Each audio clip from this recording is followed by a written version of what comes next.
Hi, I'm Robert Bortins, CEO of Classical Conversations, and welcome to our home. I wanted to share a Christmas story with you today and in preparation for Christmas. And I start in Luke in preparation for that wonderful day. Chapter 1, verse 39. Now at this time Mary arose and went in a hurry to the hill country, to a city of Judah, and entered the house of Zacharias and greeted Elizabeth. When Elizabeth heard Mary's greeting, the baby in her womb leaped, and Elizabeth was filled with the Holy Spirit. And she cried out with a loud voice and said, "Blessed are you among women, and blessed is the fruit of your womb. And how has it happened to me that the mother of my Lord would come to me? For behold, when the sound of your greeting reached my ear, the baby leaped in my womb for joy." And I just love that preparation, thinking about an unborn baby being the first one to recognize Jesus in the womb and who he is and who he was to become.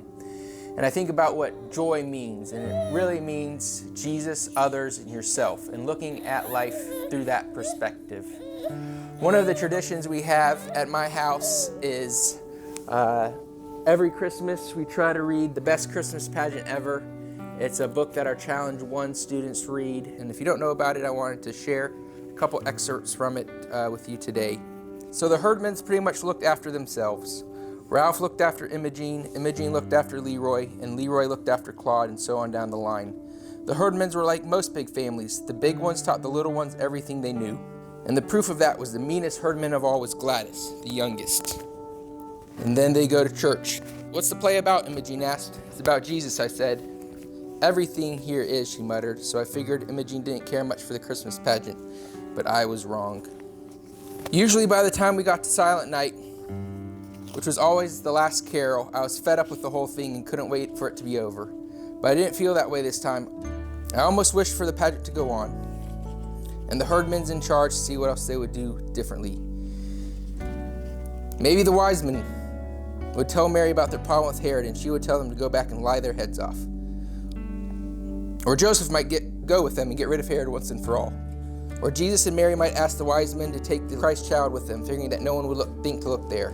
I was so busy planning new ways to save the baby Jesus that I missed the beginning of Silent Night.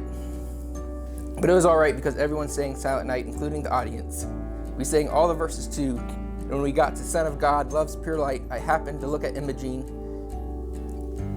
and I almost dropped my hymn book on a baby angel. Everyone had been waiting all this time for the herdmans to do something absolutely unexpected. And sure enough, that's what happened. Imogene Herdman was crying. In the candlelight, her face was all shiny with tears. And she didn't even bother to wipe them away. She just sat there, awful old Imogene in her crooked veil, crying and crying and crying.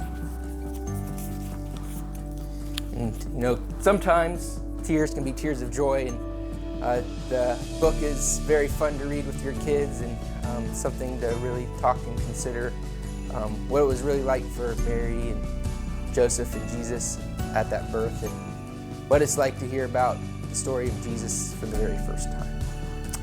And so we know that Christmas is about giving good gifts, and God gave us the good gift of Jesus as a baby during Christmas, and we imitate him when we do that for our children. And so from our family to yours, Merry Christmas!